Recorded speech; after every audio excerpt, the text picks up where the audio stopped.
So I'm Frankie Ashton. I think I've already been introduced. I'm LI's Policy and Campaigns Officer. And I'd like to extend a particularly warm welcome to Ken Ritchie because LI has never, in my memory, hosted a speaker on this issue.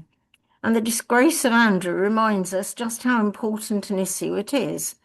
Though possibly because we all live overseas, it's easier to forget, but we shouldn't. And looking back, some amongst us, of course, might recall feeling affection for our late ever popular Queen, who unerringly presented a very polite and inoffensive sort of image and endeared herself to a great many people who may well not be naturally born royalists. But I think Andrew's sense of pompous entitlement and his exploitation of royal privilege reminds us of the disproportionate wealth and power of a family that enjoys it, apropos of nothing more than birth, a pure accident of birth. The Epstein files and payment of supposed hush money to a victim making accusations about Andrew make us ask questions like what did the king know? When did he know it? And how far does this sort of malaise go into the family? And indeed, a veritable Pandora's box has opened. Allegations of the Windsor family's misappropriation of hundreds of millions of pounds of taxpayers' money. And I commend you all to our guests' 2024 Fabian paper, Crown Jewels. A very nice turn of phrase there, if I might say so, Mr. Ritchie.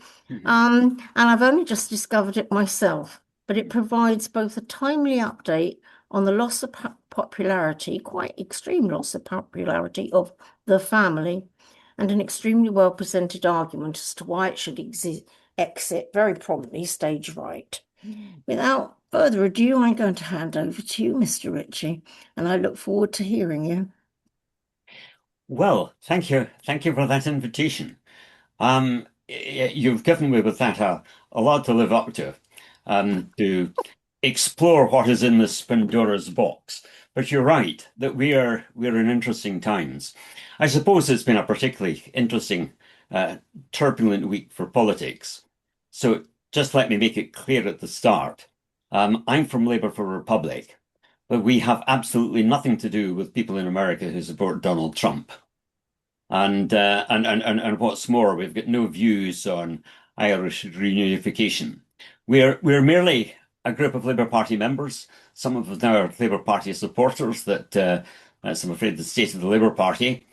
But we're members and supporters who happen to be Republicans. Republicans in the sense that we want to see a society that is of equal citizens, and that is the equal citizens that are in charge. We regard a republic as a state in which citizens are the highest authority. All citizens are regarded as being of equal worth, are treated with equal dignity. Very often, academics regard that sort of setup as what they call popular sovereignty. And if it is the people who are sovereign, then we have got no particular need for a sovereign monarch. It means that we're anti-monarchists, but we're anti-monarchists with a purpose. We're anti-monarchists not just because we don't like the monarchy. We're anti-monarchists because we want a different sort of society. And we see that this is one of the things that we've got to do if we're going to get it. I'll give just a little bit background as where we are as an organization and how we see our cause. And then perhaps we want to talk about some of the things that have come to light over the last year. Not just with the Epstein emails, but even further back with some of the information that has gradually been seeping out about the way in which the monarchy operates. Now, we were formed about 2011, so we've been just going about 15 years, but the first few years we barely existed. We grew out of Republic. Some of you may know of Republic, a very much bigger organization that is now widely seen in the coverage of anywhere that the monarchy goes with yellow "Not My King" posters. Some of us were involved in Republic and felt that, look, if Republic was actually going to go anywhere, at some point, it would need to have backing at a debate at Westminster. And that would mean having one party, a major party at Westminster, at least supporting the debate, if not supporting the issue. And that clearly was only the time going to be the Labour Party.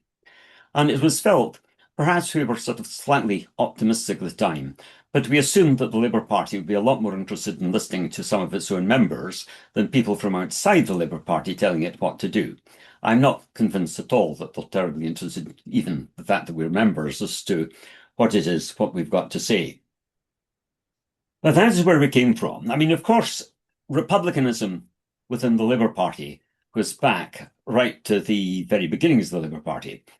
Keir Hardie and some of the early socialists, they were staunch Republicans, but they were quite disciplined ones. They had knew that the Labour Party was there to try to win some rights for working people. That was their aim. They knew that they could achieve that, at least in part. They had no chance of challenging the monarchy and overturning the constitution, and so Republican never even debated. But throughout its history, Labour has had its Republicans. We had, people like Willie Hamilton, who people made a lot of fun of, but he was actually quite a serious writer on republicanism. We had people like Tony Benn, more recently Paul Flynn, Tony Banks. Naming the ones that are dead, the ones that are alive like to keep their heads down for a bit. And that has been part of our problem with, within the Labour Party. But it means that republicanism there, and I just sense that while the early Republicans, the Labour Party, didn't push that policy within the party on the grounds of tactics, my fear is now that we don't discuss republicanism, because there's a sense in which the leadership of the party has rather been absorbed by that sort of establishment, and we don't even feel that there's a need or desire to do it. But recent events, I think, are starting to change that. You can argue that there should be a complete incompatibility between republicanism and the Labour Party. We claim that Labour is a socialist democratic party. There's nothing democratic about having a head of state who is there on a hereditary basis. There's nothing socialist about having a hereditary state who's just fantastically privileged and rich. None of it, of course, earned. So we just feel that that's we're there. We should not be necessarily feeling happy coexisting with the monarchy. The monarch, after all, sits at perhaps the apex of a whole social order that is there with dukes and duchesses and countesses and what the like, people who are there on the basis of who their parents were, on the basis of rank and class and titles. The monarch is therefore the sort of embodiment of the sort of society that Labour was formed to overturn. So we feel that really then should be our sort of starting position. I think that I'm just going to skip what I probably notice here. I think that we need to be in a position where we are going to make some sort of challenge to the monarchy and what it is, but we don't. And of course, part of the reason for that is the monarchy is so embedded into our culture. Most people will tell you that they love the monarchy. They love the image that has been created of the monarchy, perhaps. But the monarchy is there. It's part of the structure of our society. Its branding is everywhere. Think of the number of institutions and charities that like to be important by having a royal in front of their name. We have His Majesty's this and His Majesty's that, right through whether it's the armed forces. The Labour government is His Majesty's government. We of course, we govern things in a different way now. It's Parliament that's in control of most things rather than the monarch. We can choose the people who are in Parliament. But before they could do anything for us, they have got to pledge their allegiance, not to us, but to His Majesty, his heirs and successors. Now, you may think this is, okay, this is all just words, and indeed it is. But words are important because words sort of shape the way in which we view society. Some of you may go back far enough to remember some of the old Latin American campaigns around people like Paulo Freire's pedigree of the oppressed and things, the recognition that the language that we use shapes how we think. And we have had the monarchy around for so many centuries that it is very difficult to change that national mindset. But it is a force of conservatism. It's certainly a force of small c conservatism. They claim in their website that the monarchy stands for continuity and stability. And of course it's right. But this is the continuity of a feudal structure that should have disappeared centuries ago. And it's how then we actually tackle that. So for Labour, it is this challenge of how then we face up to public opinion, particularly when it is not there in our interests. If the language creates a society in which we have this notion that there is a rather benign establishment that has our interests at heart and is going to be doing things in our best interests, well, that doesn't actually go with the sort of society of engaged citizens that we want to see. It doesn't create the sort of political culture in which Labour ideas and Labour values are going to prosper. It often opens the door to a very pliant society that is much more going to be at the mercy of populists, whether they come from the right or the left. So it's a thing. It's a thing about our culture and our national mindset that, in a way, that we need to think about how do we change that. It's not just small c conservatism too. Charles, okay, he's been careful as a king, but for an awful long time he was the Prince of Wales, and he was quite outspoken. We know that he was a strong supporter of grammar schools. He said that if we banned hunting with hounds, he would leave the country, but he broke his word and we've still got him. We know that when it came to the spider letters, he wrote so many letters in his spidery writing to government ministers. They were termed spider letters. The Guardian had a long, long campaign to try to get them revealed under the Freedom of Information Act. And I think it was Dominic Grieve was the minister at the time that blocked them. And his reason for blocking them was that look, if they were publicized, it would damage the perception of the neutrality of the Prince of Wales and the future king. In other words, they were not politically neutral letters. So we know where they stand. Camilla the Queen, her nephew, was a co-chair of the Conservative Party at the time that she became Queen. She did decide that she would modernize the monarchy. She would no longer have ladies in waiting. She would have Queen's companions, and she appointed 6.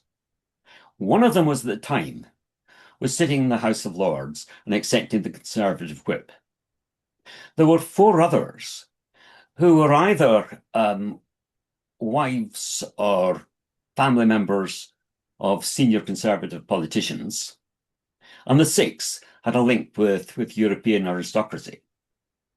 There was nothing at all that was seeking diversity within that. This was a gathering of the Conservative Party at the head of our institution. So there is no reason to believe that having a monarchy is in our interests. Well, the interesting thing about the Andrew affair is that it slightly opens up and gives us a view about what the monarchy is all about. The 19th century writer Bagot He wrote about the monarchy existed on its secrecy, its mystery, and we mustn't let light in the mystery. I may not have got the quote exactly correct, but the idea was that the monarchy only exists if nobody actually knows what it does. And indeed, that has almost been the way in which the whole thing works. We had a meeting just quite recently with Margaret Hodge. I remember when Margaret Hodge headed the Public Accounts Committee at Westminster. They had endless arguments trying to get the monarchy to tell them what was the legal position of the duchies and why were they not open about their affairs. The monarchy side didn't almost even bother trying to answer. It was just like, these are our affairs. We don't need to tell you, and that has been going on until today. That it is exceptionally difficult to know. A few years ago, the Guardian did a whole series of articles on exploring the way in which the monarchy gets involved in politics. The monarchy, of course, doesn't go along to Westminster these days and actually tell MPs what to do. But the monarchy has got the right to intervene in any bill before it is debated at Westminster. And the assumption is that it would be very, very unlikely that a bill would be published and the monarchy would then say, look, we don't want that. But it is what happens in the negotiation before that bill reaches the Commons that is the important thing. And it is there was a lot of evidence of change that had been made. And one of the big changes were measures that were taken so that the monarchy did not need to disclose its wealth. It's very, very difficult to even talk about the wealth of the monarchy. There are some estimates that put it that it's about 640 million, but that's only a very limited view of its wealth. The Guardian came up with a view that was somewhere nearer to 2 billion by the time you counted out assets that it had access to. And recently, what's his name? Former Lib Dem MP who has written a lot on the monarchy, came up with a view that actually that 2 billion was probably quite conservative. But it is difficult to draw a line between what actually is the wealth of the monarchy as individuals and what is the wealth of the monarchy as an institution. Buckingham Palace and Windsor Castle and places, they belong to the nation, but effectively they belong to the monarchy, being passed from one monarch to the other. Places like Balmoral and Sandringham actually belong to the individuals. And there's a very, very grey area between what is the individual wealth and what is the wealth that is actually associated with the position, which makes it very difficult when you start to dig in and say who is responsible to what and what is the money there actually for. But there have been so many attempts to try to unravel this that have not actually got very far. The interesting thing about the Andrew affair, well, I mean, most of the interest in the Andrew affair has been the more titillating side about, okay, what was Andrew doing with young women in America by poolsides and everything else. The Epstein diaries have filled in a little detail. They have given us some photographs that must be excruciatingly embarrassing for the royal family with that detail. But the serious side is in what it's been doing in money and what Andrew was doing during the time that he was a trade envoy. And there's so many instances that come up that then start raising questions about how the monarchy actually controls its affairs. Let me just take you back to one or two examples. Margaret Hodge was reminding us the other night of the stuff that came out at the time of the Paradise Papers. There were the Paradise and Panama Papers that were leaked. Huge amounts of information about people in countries that had been investing their money in tax havens. Um, some of it was perhaps just on the edge of legality. Some of it probably wasn't, but it was certainly people who were up to no good. And amongst all the investments that were in offshore tax havens, there were investments from the duchies, effectively from the Queen and the Prince of Wales. And there were not even terribly nice investments either. There was a group in Britain that was done by the financial authority, what do they call it, that controls financial institutions, was damned as being an irresponsible lender, and eventually the whole thing collapsed. But it was one of these organizations that would give people, a quick loan for buying a new cooker or something, or a new refrigerator. But with interest rates were absolutely astronomical, and it was often very poor and vulnerable people that were driven into the position of accepting these loans. They were soon shoved out of business. But our monarch was investing in that. There were other deals that the Prince of Wales was investing in that turned out to be a company set up by one of his mates. And it was something to do with timber. And it turned out it wasn't going to be a terribly good investment because of some of the rules that the European Union had on what exports had preferential treatment and what didn't. And immediately, Charles got involved in lobbying to try to change the rules. Now, if an MP had done that, they would have been suspended from the Commons immediately.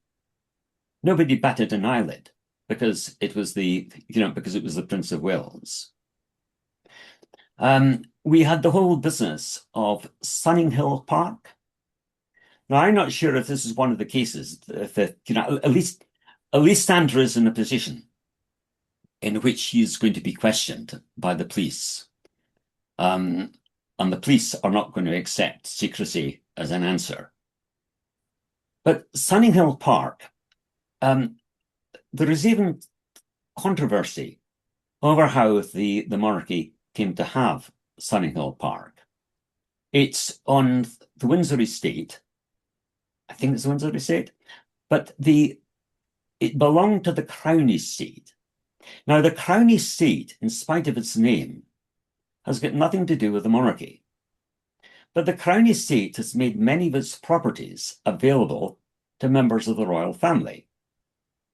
And the property was originally, or at least the plot was originally, taken over by the Queen for about £12,000, a snippet. Well, they improved a house on it, and that was given as a wedding present to Andrew and Fergie when they got married. They didn't use it terribly long because by the time that the old Queen Mother died, they moved off to her house, and it really wasn't used. East felt that it could be put on the market for about 8 million, although if it was going up by an auction, probably a lot less than that. They were not going to get much for it. But they put it on the market for 12 million. And of course, it simply sat on the market for about 4 or 5 years. Not a single bid. And then they get a bid. 15 million. A totally unrealistic asking price, and a bid that was 3 million beyond that. Now, it turns out that the bid came from somebody that Andrew had been dealing with in Kazakhstan, son-in-law of a rather despotic president in Kazakhstan. It's not terribly clear why he bought it, because it was never used after that. But it was bought at a time that the guy was being investigated in Italy for fraud, for money laundering. And there's this huge suspicion that this was all part of some money laundering deal. If you read Andrew Lowney's book on the downfall of the House of York, it's absolutely full of the different companies and different deals that Andrew did with some of the seediest people across, not just Europe, but across the world.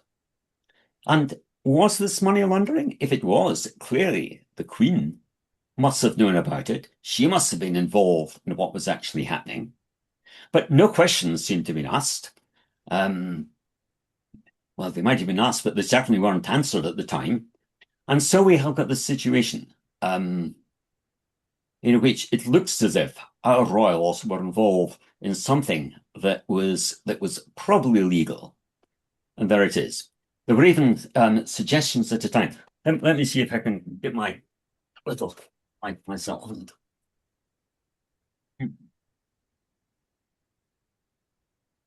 Just to show that even in Scotland we do have some sunshine. But there are even allegations that that some of the money that pass hands in suitcases as banknotes. Now, we can't prove that, but we know that around the same time, Charles accepted about 3 million euros as a gift from a Qatari, I think it was somewhere in the Gulf, a Qatari politician, and it was handed over. It was handed over in plastic bags, euro notes. They were Fortnum and Mason plastic bags. I mean, they weren't Tesco's, but they were plastic bags nevertheless. Now, anybody dealing in that quantity of banknotes is clearly up to no good. Anybody giving a donation of that size is clearly expecting something in return, and it raises questions about what were they expecting in return. At the same time, the Queen was getting gifts from, exceptionally valuable horses from the same guys that murdered Khashoggi, the Saudi reporter.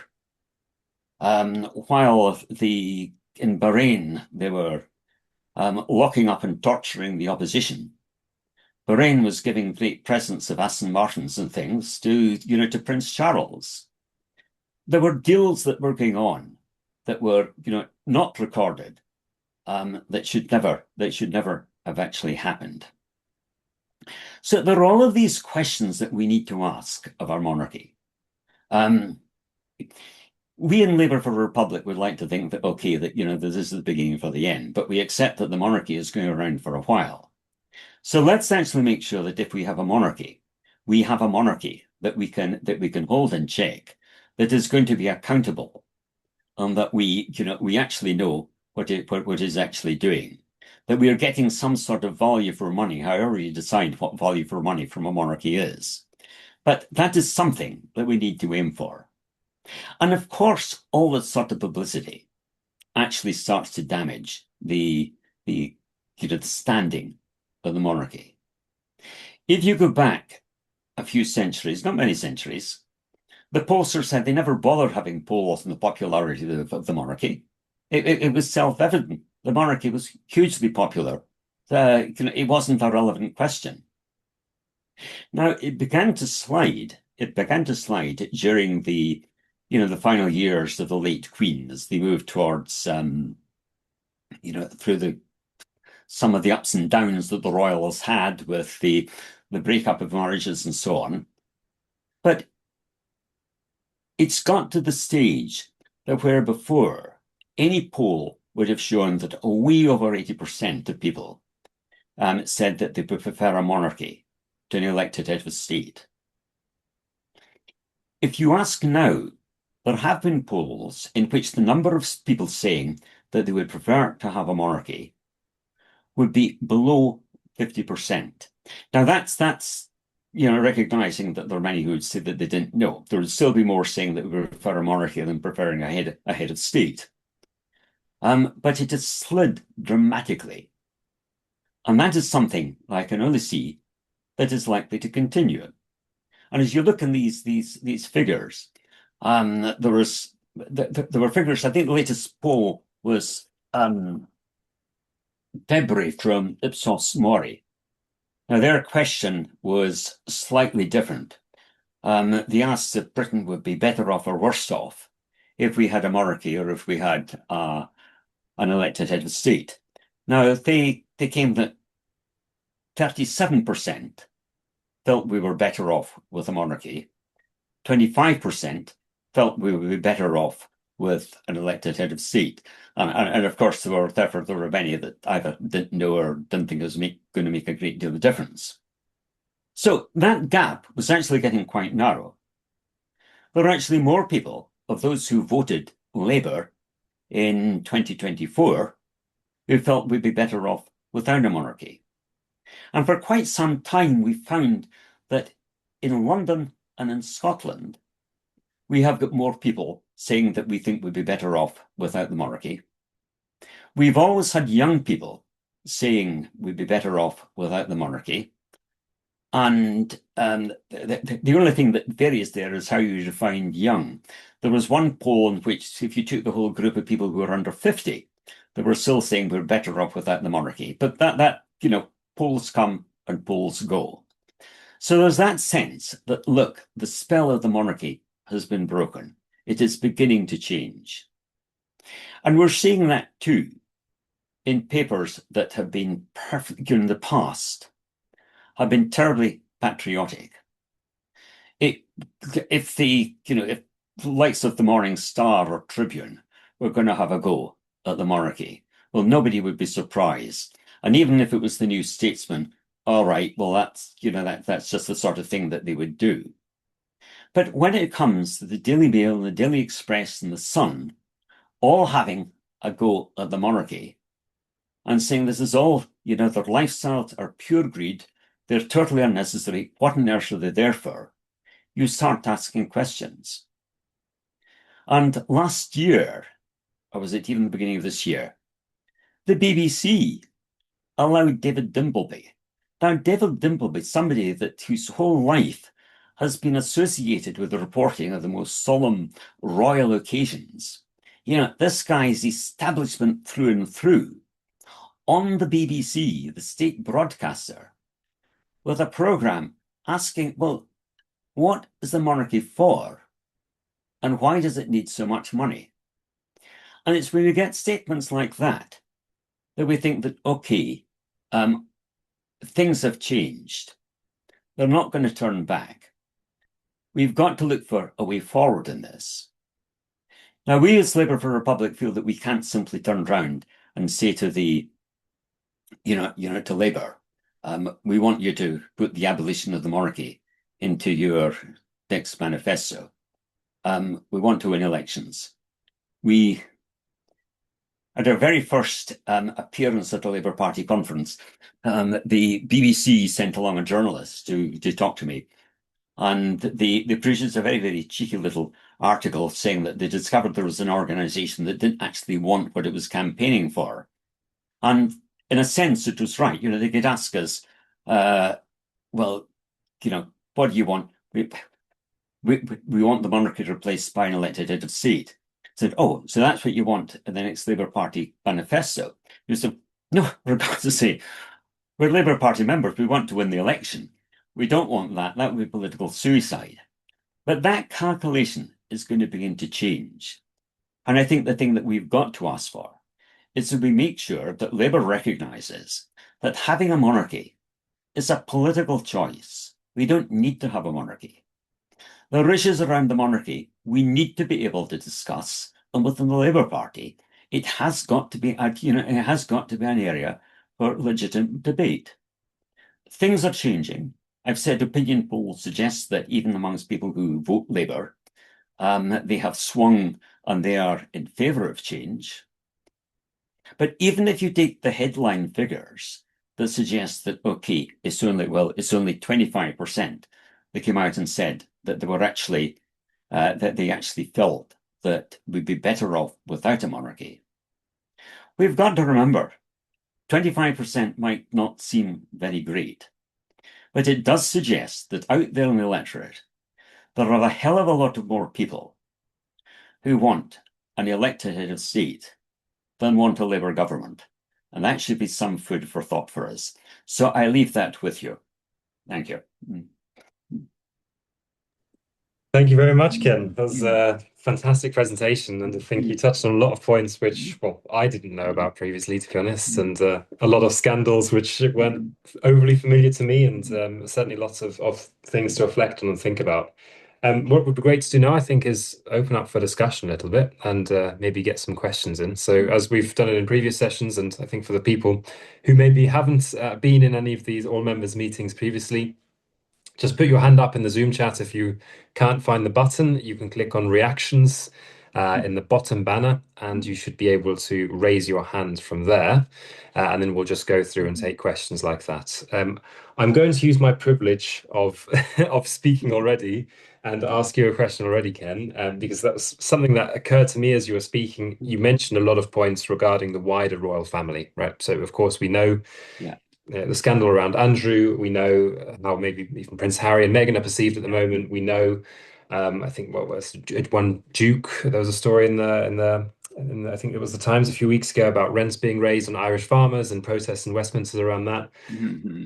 In my personal perception, there is a difference in how the monarch, at the moment King Charles, but of course Queen Elizabeth, is perceived, and maybe the wider royal family. And I would almost sense that there is more acceptance and more good favor, perhaps, towards the monarch themselves than the wider royal family, which I think many people perceive as not doing awfully much, but as you say, living off wealth without real much accountability. Have you got an idea? How do you see that? Is there a distinction there that can be made? I think it's actually fairly tough on some members of the royal family. You know, I don't know if it still exists, but there was an organization, Conservatives for a Republic. They were both very nice people. But one of them, I know, sorry, it wasn't. There was another guy that I'm thinking of who actually was he was a member of our board for some time. A bloke, he had been a researcher for Richie, prominent Labour MP in London. He had been doing his PhD on constitutional things in London.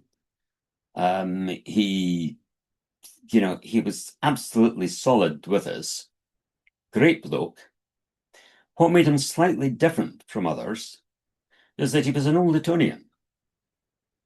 And he said that his parents came from one of these villages of old thatched houses, somewhere in Oxfordshire, sort of real David Cameron country. And they were Republicans because they felt it was absolutely appalling what we were doing to the nice Mountbatten Windsor family. Imagine putting them in that terrible position. And I think it means that you get a mix as you move through the family. The number who people you would see, well, they're upper class crowners. They're no good for anything. And others who are perhaps all right accepting their position in the monarchy, but nevertheless wanting to carve out a career for themselves. I used to have a sort of slight degree of sympathy for both for Andrew and for Harry.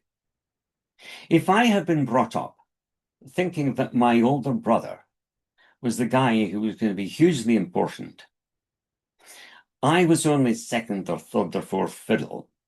There was nothing I could do in life. He was the guy who was going to get all the attention. There was nothing for me. Would I not have been totally off the rails?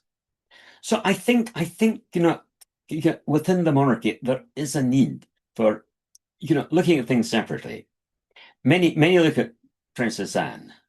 Princess Anne has expressed a lot of views that I would find hugely distasteful. But I do accept that she's a fairly matter-of-fact sort of person that gets on with her life. And I think that there's probably a range of people within the monarchy. But it's the fact that we've now got this big and ever-increasing royal family that there's actually a problem.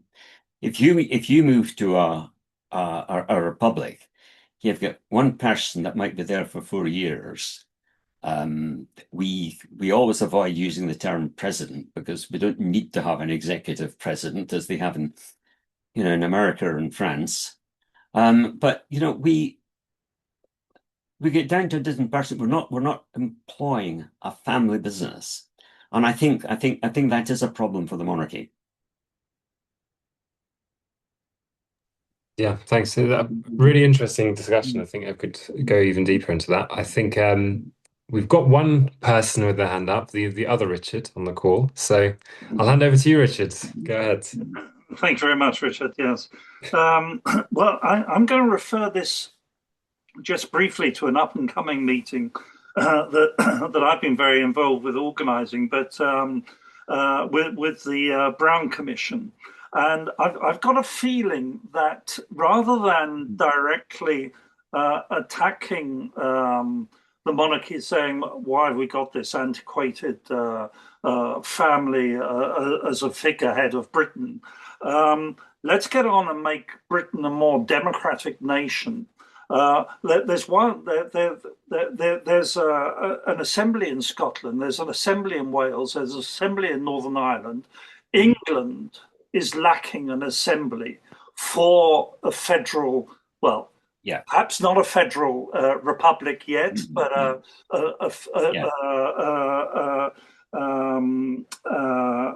union of federal nations.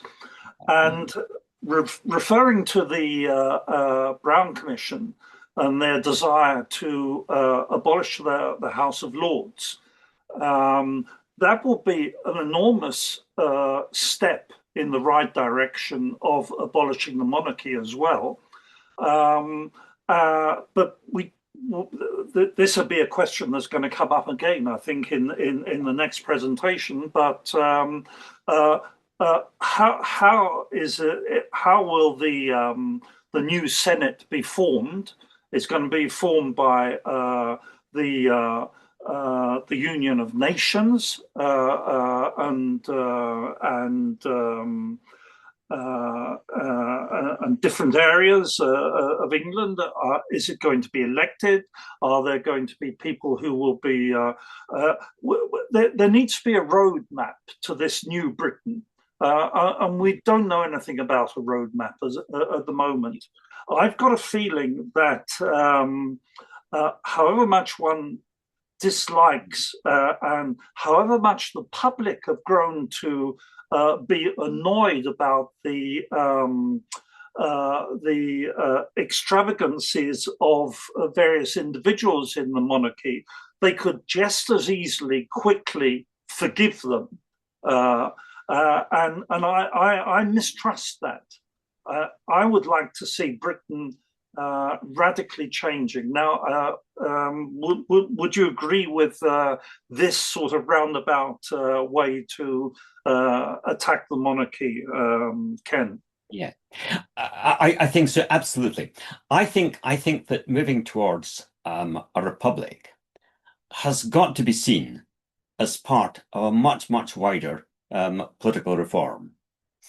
My slight criticism of many Republicans is that they're entirely focused on getting rid of the monarchy, but it's getting rid of the monarchy in order to replace it with something different and something better.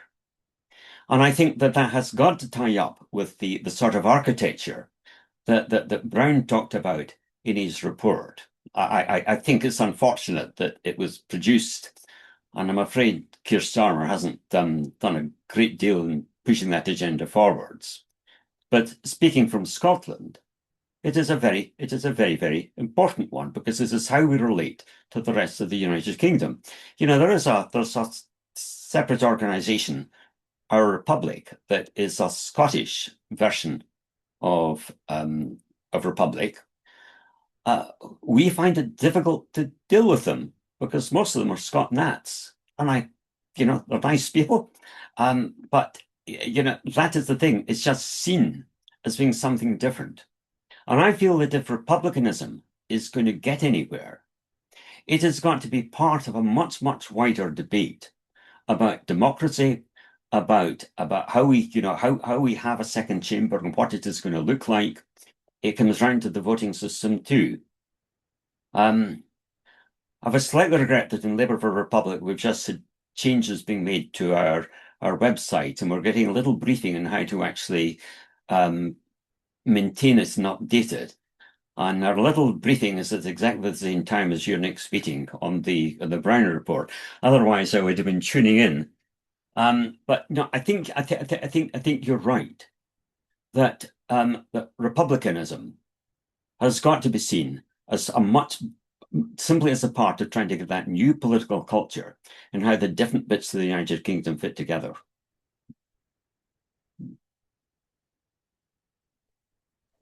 Okay, then Tim, or maybe Valerie. I'm not sure which one of you is is there today. Hi, it's Tim here at the moment.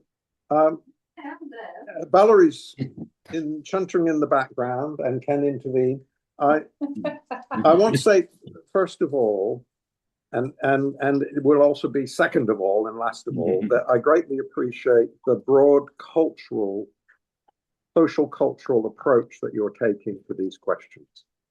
It's so important because what we're talking about here is not just a legal reform or the removal of what many people recognize are particular aspects of abuse and corruption that have been and privilege justified by nothing other than tradition, which is there's a fundamental problem for any country, when that exists, whether it's actually a monarchy or not. So unjustified privilege, entrenched privilege, it's a default to public responsibility and to building a sense among citizens of collective shared responsibility with each other for the country. I'll just say, you might have guessed from my accent, I was brought up in New England. I was raised in a republic, and my ancestors taught me plenty about why a republic type constitution was preferable to a monarchy. Nevertheless, I chose to come in Britain to study and work in Britain 60 years ago. Not, I have to say, more because of the Cambridge Footlights Review than it wasn't the monarchy that attracted me.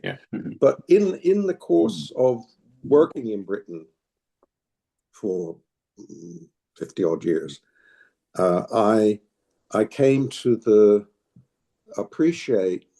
appreciate also keeping an eye on what events going on in the US, which I knew something about. I was involved a bit in American politics before I came to Britain.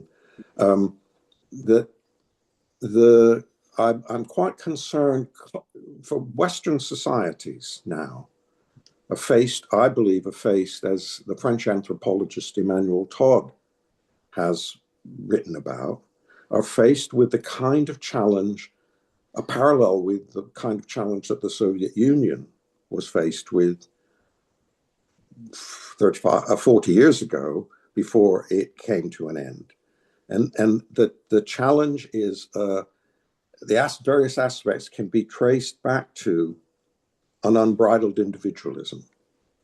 And behind that, there's a cultural disintegration, which, people like yourself who work on a cultural approach to understanding social questions can help others to appreciate that there's a lot at stake here, because we're not just concerned about removing certain sorts of abuse or reforming them away, but we're concerned with constructing a viable future on the basis of which people can live together.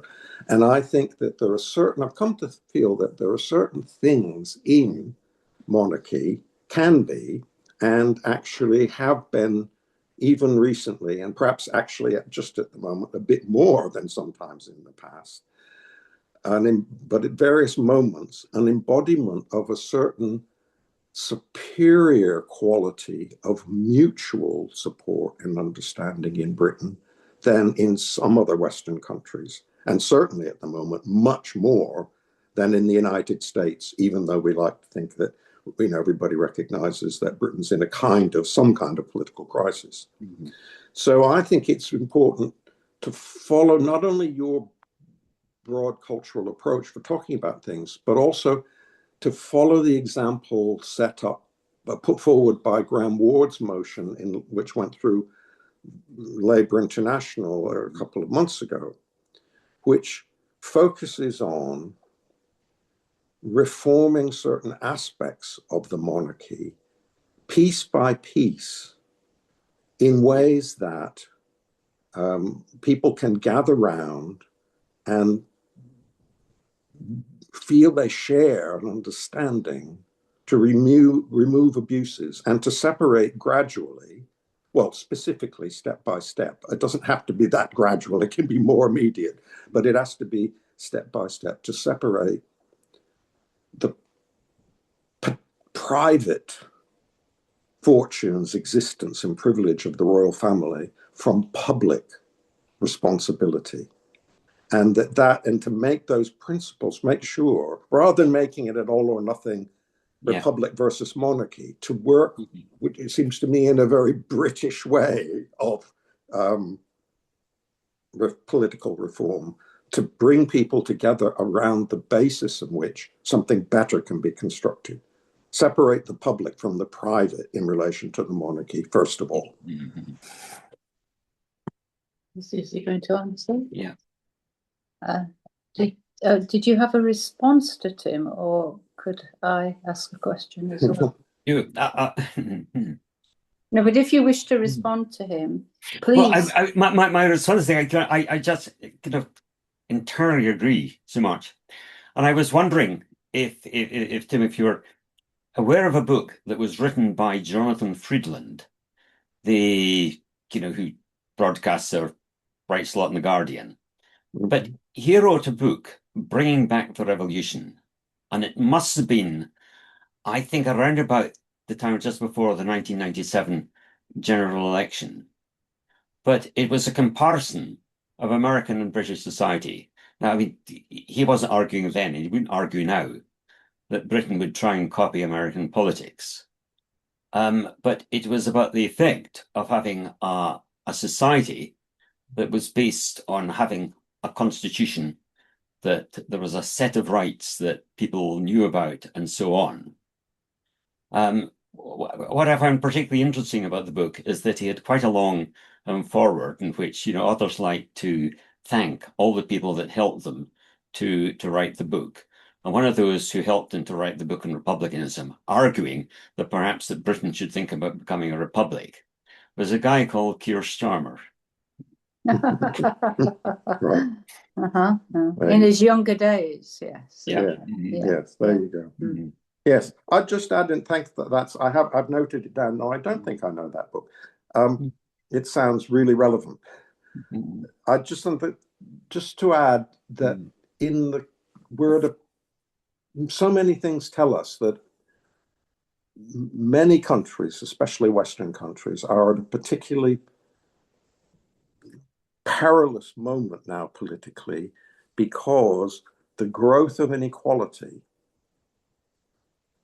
has become not just a matter of injustice, but a matter threatening inequality of wealth, not just personal wealth, but structural corporate wealth and whatever, has become something threatening to any understanding of, obviously you can have formal democracy and the substance is something else. Yeah. But the sort of democracy that you're talking about and that I'm trying to engage with, which involves a sense of what the French would call the social aspect, a sense of mutual responsibility and support. Those things are so much at risk at the moment and really need to be borne in mind. Because in putting forward these reforms, which can remove abuse, we want to make sure they don't open the door to worse abuse, which doesn't even claim the need for justification by tradition, but more, as we see in the US now, justification just by, I hold the keys, you have to answer to me. Do you want to come back briefly on that, Ken, or shall we go to the next one? Yeah, absolutely. I can ask. I'd like to ask her. I think. So somebody else is first. I think Frankie was first, but we'll come back to you then afterwards. Okay, fine. I'm happy to concede. Do go ahead, Go ahead Donald. then, Valerie. Okay. Yeah, I've given quite since I read a book by, well, it's another book by, I think he's called Ian Nairn, who was a follower of Tony Judd, and he argued that the British Isles was a set of islands, and in his book he argued that the people of the Northwest had far more in common with the people in Cornwall than they did with the people in the Northeast. For example, he did many dissections of the country, and this made me think about the work I did in Libya and Sudan, where I taught a particular sort of English language, which is English language which was not colonialist, was not dependent on the English text. In fact, there was only one English textbook at that time called Eckersley, which was actually written for RAF pilots. So we had to write our own materials.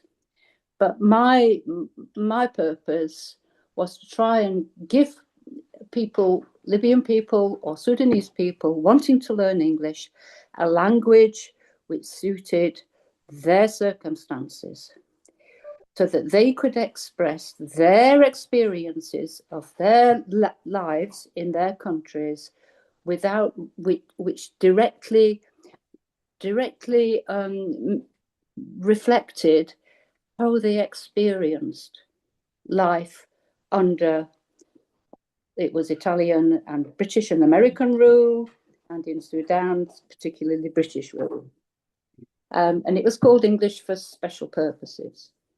And it was a new form of teaching English.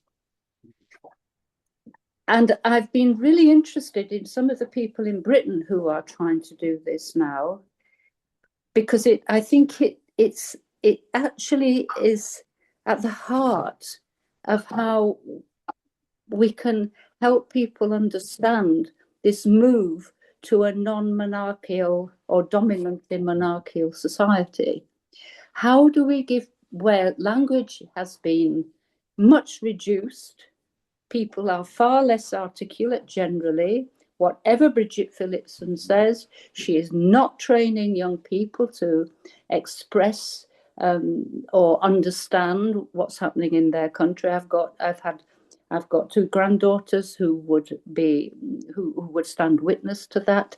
How do we give, if we talk about devolution, with all it implies, how do we give people the language to talk? And in order to, because I really believe that unless you have the language, you can't think. This is something I've now, ever since I studied linguistics, without language, you cannot think. How do we give people the language to understand that maybe republicanism is a better route for Britain? Because the school system's not doing it, but I believe it should begin with the school system. Yeah. Yeah. Yeah. Oh, you agree? I did. And I think, probably for a long time we keep the word republicanism out of it. Better we sort of think about what are the principles. Yes. What is life about? Social Yeah. life. Yeah. Yeah. With each other. Mm-hmm. Yeah. In communities for it. I mean, do you think this should start in communities?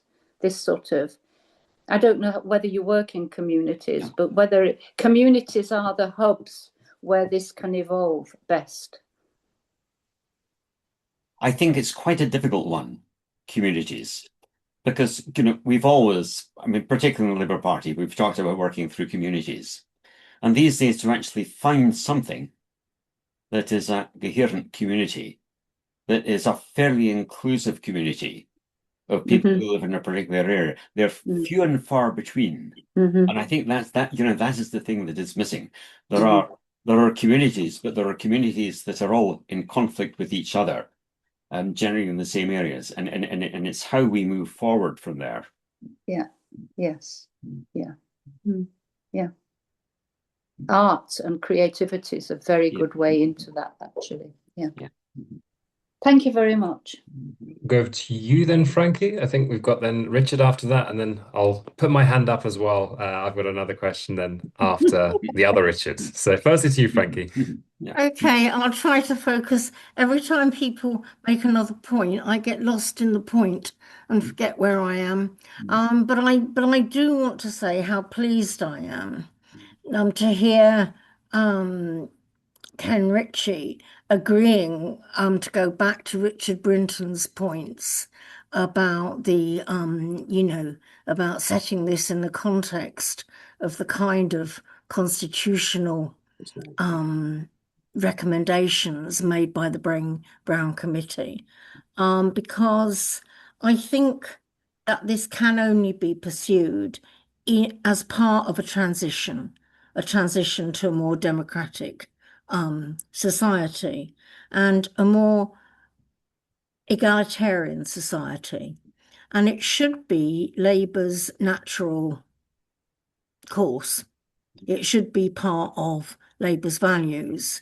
And so we have an additional task here, which is the restoration of those and revival of those values within the Labour Party, as part and parcel of any movement towards, I was going to say annihilation, but that's not a nice word, is it? Towards the demise is possibly more neutral. Quite so, Richard. Of the royal family. I listened with interest to a lot of your talk about the less palatable characteristics, if you like, of the family. And of course, part of that family was brought about, in a sense, by the kind of modernization of the family under the late Queen, who decided they should all be part of a working royal family and they should all have a role and a function and a job to do. And in a sense, it made it a family that was more difficult to disrobe, if you like, and to diminish, because it had its tentacles in more and more parts of our society and more parts of our culture, and invaded more and more aspects of our culture. I wonder to what extent you have a concept of transition. We kind of talk I mentioned earlier that I convene the Allies Green Industrial Strategy Group, and it is kind of fairly much of a strategy group. And I wonder what sort of strategy for transition you conceptualize, how you conceptualize transition, and whether you give stronger weightings to some of your critiques of the monarchy than others as being useful, particularly useful, and as having the potential to operate as levers of your advocacy for republicanism. I mean, for example, equality of opportunity and outcome, was once a kind of gold standard of socialism in Britain. And I don't see that being very compatible with the role and the power of the royal family, and its control over some of our coastline, some of our ability to control our own coastline and our own seabeds. For example, very essential basic things that most countries would need for survival and progress. So I see democracy and equality as two big things, and phrasing of the unacceptable parts of oh dear, come on, guys. Monarchism? Can you have monarchism? You can surely have monarchism. I see you smiling, Mr. Williams. Yeah. Yeah, I think some of the more key kind of pivotal points that you made perhaps hinge on your, allusions to the suspicion of interference in democratic process, political process. And I can see that sometimes it might be that people lobby for, certain companies, for example, or their survival, but this idea that they interfere with the actual structure of bills that are passed before them is fairly horrendous. And I think that that would cause a lot of people quite a lot of disquiet. And who would be the allies? So what would be your core, the core parts of transitional strategy to move towards this goal, the realization of this goal? And who would be your allies out with the Labour Party, for example? Who would you look to? Is there a broad alliance that you could form that would make this sort of a natural part of progression? I'm going to shut up now, Richie. No. You'll be Very, very, very interesting questions. Clearly, the Republican movement, if we ever had a thing called the Republican movement, would never be big enough to bring about these changes. And it has got to be something much wider than that.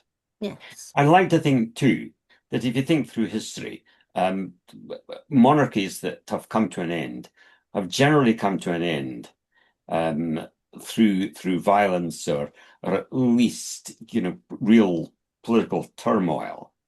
And I think that we need to be looking for a different route in which a new structure evolves and things become more important. We talk about trying to chip away at the monarchy so that, the monarchy may still be there.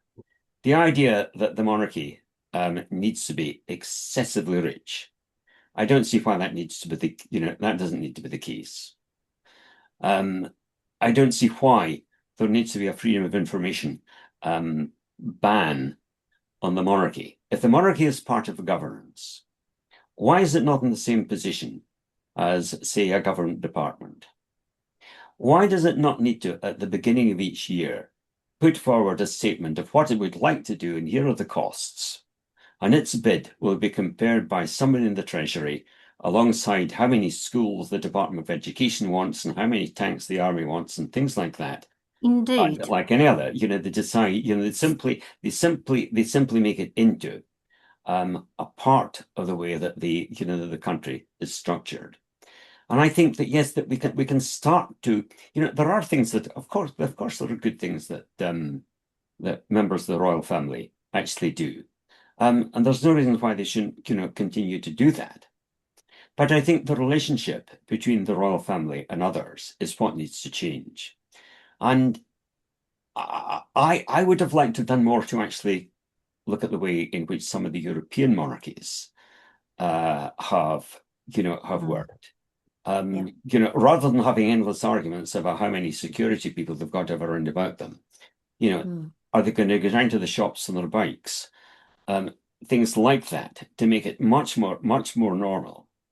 Now, even at that, there are organizations in the Netherlands and in Norway and Sweden that are there that are campaigning to make their countries into a republic. But I think their starting points are actually quite different. And if I was there, I would find it a lot more difficult to actually argue against the monarchies. Yeah. And I think that it's that gradual change that we need to look to. And you see, who are the allies? Well, I think we need to look for the allies of people who want to talk about, having differences in society. I think the nature of our society is now we have become very much more vulnerable to political extremism. If you look through, was it who was it? Paul Foote, who wrote about was it the rise and fall of democracy? I can't remember what his book was. Yeah. But the argument that that the sort of zenith of democracy in Britain was around about the 1950s, or even before that. You had political parties that counted their membership in millions. Yeah. And that was before the days in which you could contact them all by MailChimp and an email. You had large numbers of people that were politically involved. The unions there, for all their faults, they were nevertheless, they were places where people met in which people actually decided what they actually wanted to do. And somehow the nature of politics changed from there. The nature of our politicians seemed to change. It became very much more professionalized. And I think that this is a drift that we have seen too much of. Even I think we've had the arguments recently in the Labour Party with the departure of Morgan McSweeney, and I'd never met Morgan McSweeney, and I don't think I ever wanted to meet him anyway. But it's represented a much more sort of central controlling sort of party than perhaps it was before. And I think it's some of these tendencies that we need to think about how we actually do things and what are our values in society. And I think it's there that some of the organizations, there may be organizations that are working with particular communities. They might be, ethnically defined communities and so on. They're putting things together about how you put the bits together. And I don't see that as being something that's particularly easy or something that is going to happen particularly quickly. But I think that these are the bits that should be important that we need to work on and how we actually get it back together again. So my answer is I really don't know how we would do it, but I just feel that's got to be the general drift. Thank you for that answer. May I come back very far more briefly than I began? Go ahead, Frankie. And that is to say there is another alternative to consider, perhaps. I don't think we should look to destroy the royal family, a la Russia, or indeed a la France, the France I inhabit, in fact. But I do think that it might be time and Timaeus, which I'm never sure is a right word or a word I made up, but I think it's nice. Timaeus, to consider a more radical approach, and it may or may not be worth considering. But at the moment, I think our politics are fairly volatile, and sometimes that is, of course, overrunning into fairly violent, overspill all over the place, which is horrendously alarming, terribly alarming. But because our politics are becoming so volatile in a way that a lot of people didn't anticipate them becoming, and in Britain as well.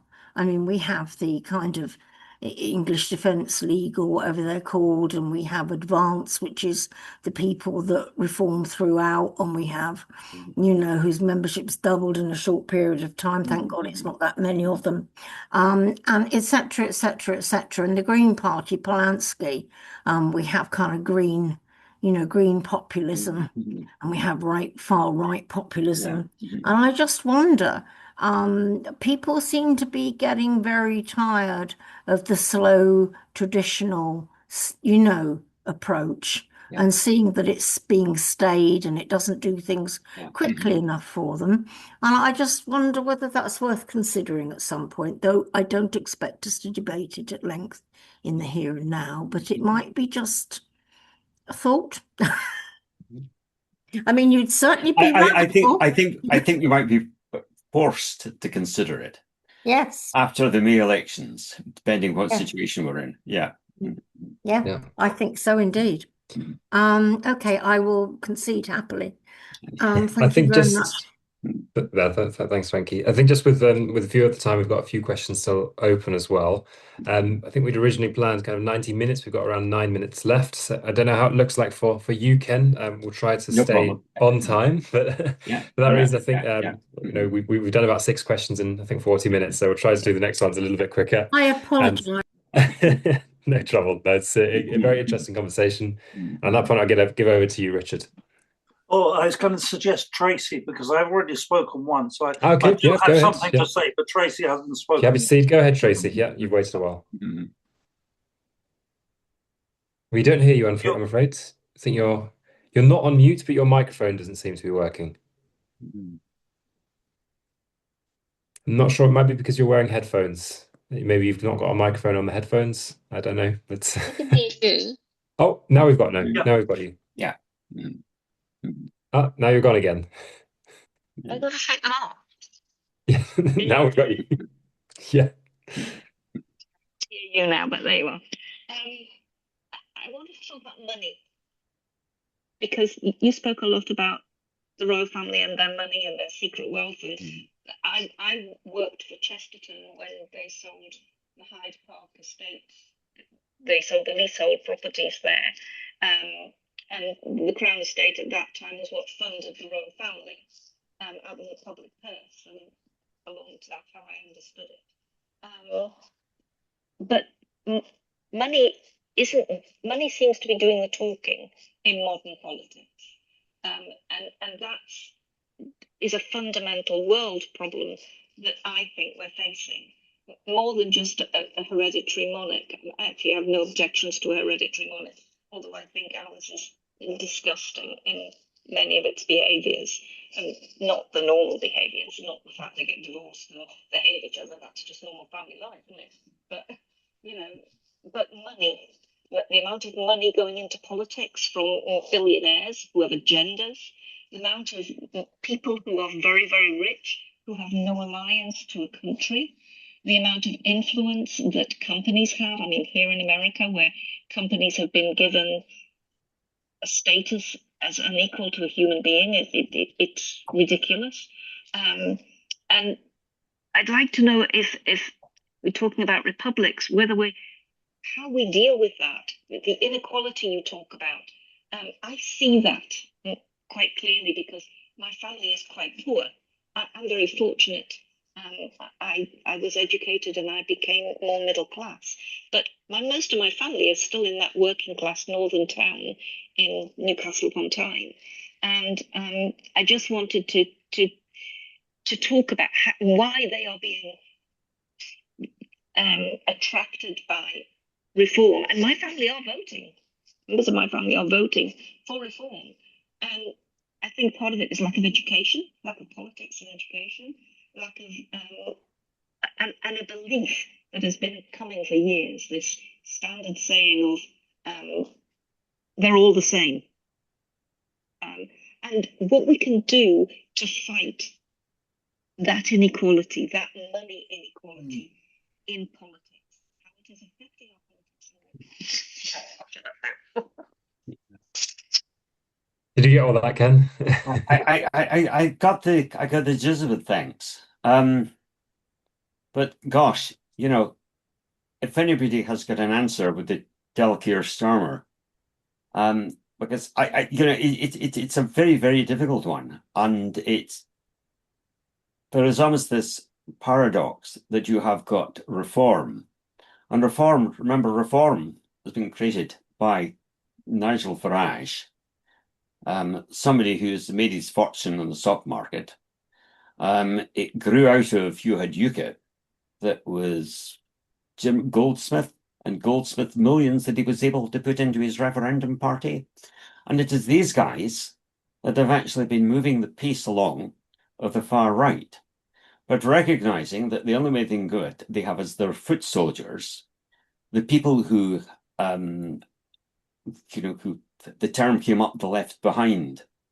The absolutely horrible guy who was the Reform candidate in the recent Gorton by-election, his name escapes, Matt Goodwin. Well, Matt Goodwin, along with Rob Ford, who is a first-class professor of politics at Manchester, really, really good progressive guy. The two of them together wrote the first book that looked at the revolt on the right, that looked at the sort of anatomy of support for UKIP. And it was very, very worrying. The people that they said could really look at as the left behind, they were not. They may have been the political left at one stage. They belonged to communities that supported Labour. But that, the support was not ideological support. It was just that, that's the bit of society that we're in. And not having any other reason for voting Labour, by the time that Labour had sort of started competing for the centre ground, they were there. There was nobody representing them. And I think that for us then is an absolute huge challenge.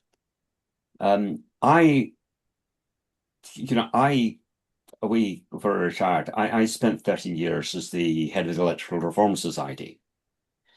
And at an early stage, when it looked as if UKIP, or it was the BNP, that were making the running in parts of the Northwest, we did a little study in Burnley where it looked as if the BNP was going to make a big breakthrough. And I had a couple of research students that they had a questionnaire that they used, and the way it was typed up, there was hardly anything at all in the final page. So I suggested they put in a bit and say, look, any other comments? And the numbers, we had piles of things that came back with other comments. But people said, no, look, we're not supporting, we don't like the BNP, but we're going to vote for them. We have had no support whatsoever has come through from Labour. We've never seen a Labour candidate for years and years and years. We're not racist. But if these people say that they're going to make a difference for us, then of course we're going to vote for them. And it was a terrible indictment of Labour. And let's face it, I've been a Labour councillor, and I know how difficult it is to make everybody happy and to feel that you've knocked on sufficient doors. But it was this sense that they had been let down by politics, and this was the only place for them to go.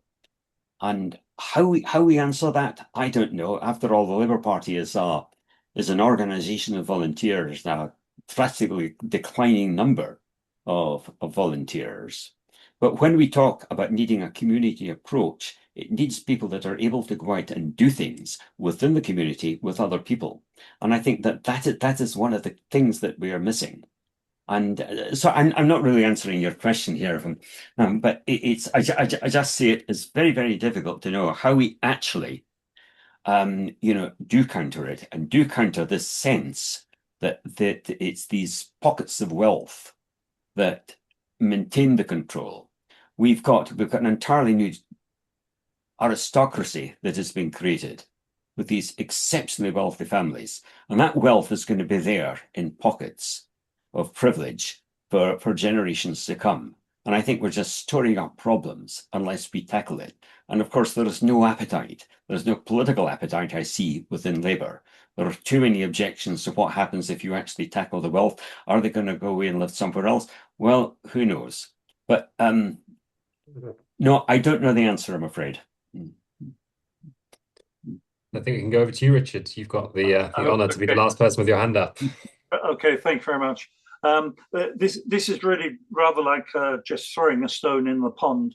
But I understand that the Palace of Westminster, there's a big problem. It needs renewing. It's decaying. The cost is absolutely exorbitant. No one knows how to begin it or whatever. I've got a suggestion. Buckingham Palace belongs to the nation. The King of England doesn't live in Buckingham Palace. He lives in St. James's Palace. The nation takes back Buckingham Palace, demolishes Buckingham Palace, and builds a world-class parliament building and opens the gardens to the public. A bit like perhaps the Reichstag building in Germany. That's just my sort of last comment. In French it would be to jeter un pavé dans la mare, to throw a stone in the pond. There we are. Very good. A very good stone it was too, Richard. Yeah. Super. I don't know if you have any last comments you'd like to give in reply to Richard there, Ken, before we wrap things up. I think I think that you guys have got as many answers as I do. I think no, really fascinating discussion, and thank you so much for spending the time with us this evening. I think it's been very interesting. Nobody's left early, as far as I can tell, which is always a good sign that we've been able to have a nice, engaging conversation. Thank you very much indeed. Thank you very much indeed. Thank you.